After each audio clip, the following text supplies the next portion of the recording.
वाळूज औद्योगिक क्षेत्रातील रांजणगाव फाटा परिसरात रस्त्यात अडकून बंदुकीचा धाक दाखवत सोनाराकडील 5.5 तोळे सोने लुटल्याची धक्कादायक घटना शनिवारी रात्री 9:30 वाजेच्या सुमारास घडली आहे। या घटनेत व्यापारी गंभीर जखमी झाला असून परिसरात भीतीचं वातावरण निर्माण झालंय।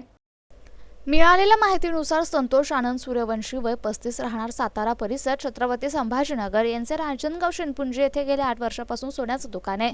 नेहमीप्रमाणे सूर्यवंशी यांनी 8:30 वाजता दुकान बंद करून दुचाकीवरून घरी निघाले होते। रांजणगाव फाटा परिसरात पोहोचताच पाठीमागून दुचाकीवर आलेल्या 3 अज्ञात चोरट्यांनी त्यांना अडवलं आणि त्यांच्या हातातील बॅग हिसकावण्याचा प्रयत्न केला। सूर्यवंशी यांनी आरडाओरडा केल्यानंतर चोरटे काही अंतरावर जाऊन पुन्हा परत आले। यावेळी चोरट्यांनी बंदुकीच्या मागील टोकाने त्यांच्या डोक्यात मारहाण केल्याने सूर्यवंशी खाली कोसळले। त्यानंतर चोरट्यांनी त्यांच्या जवळील सोन्याची बॅग घेऊन घटनास्थळावरून पळ काढला। घटनेची माहिती मिळताच स्थानिक MIDC वाळूज पोलिसांनी घटनास्थळी धाव घेत सूर्यवंशी यांना तातडीने रुग्णालयात दाखल केलं। पुढील तपास पोलीस करतायत। अशोक साठे, MCN न्यूज, वाळूज, छत्रपती संभाजीनगर।